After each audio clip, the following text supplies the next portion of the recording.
et l'aîné s'était écoulé depuis la campagne du Nord. 43 années de vie, 33 depuis qu'il avait laissé mourir Gilbert, 20 depuis qu'Adélisa était morte seule. Un empire bâti non seulement sur des ossements, mais sur une certitude terrible. L'ordre exige le sang.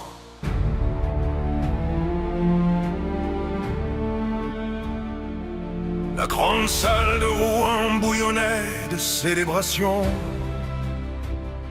Il y avait du chevreuil rôti, du vin rouge épais, des rires qui rebondissaient sur les pierres comme des galets. Dans un puits, les torches projetaient de longues ombres qui dansaient comme des fantômes ivres sur les murs tapissés. Guillaume le conquérant, Guillaume le roi. À la table principale, Guillaume contemplait les flammes, sans les voir sa main droite reposer sur son flanc gauche de manière mécanique. Il n'y avait plus de douleur, seulement la mémoire musculaire d'un homme protégeant un vide où autrefois résidait une âme. Il ne sentait plus la blessure, car il était devenu la blessure. Mathilde l'observait depuis sa chaise. Elle avait appris à lire les signes, le regard perdu, les monosyllabes, l'absence qui le transformait en statue de chair, assise à ses côtés.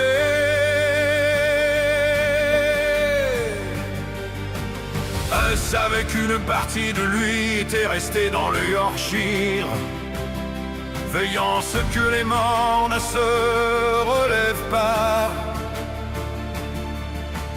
Père, Robert leva sa coupe en souriant.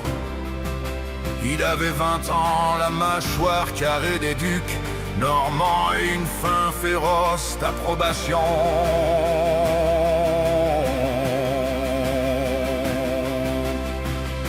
Et quelque chose de plus, une impulsivité qui glaçait le sang de Guillaume. Pour le conquérant de l'Angleterre, pour l'homme qui imposa la loi, là où est le chaos. Les nobles rugirent leur approbation, la salle trembla.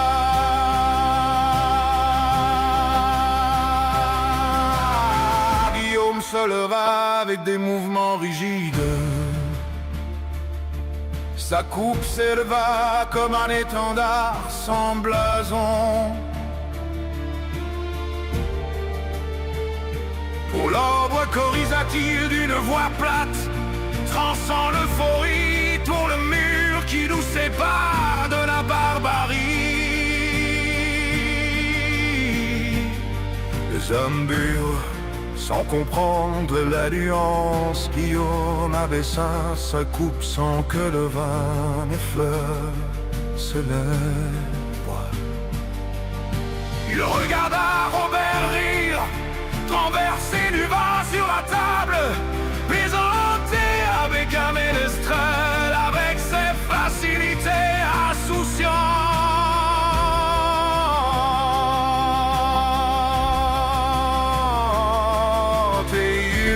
Pas la joie juvénile,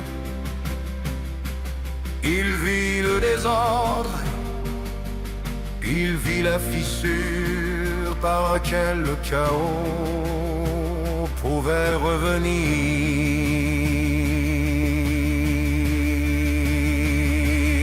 J'ai sacrifié mon âme pour fermer la porte de l'enfer, pensa Guillaume, sentant le froid dans ses doigts.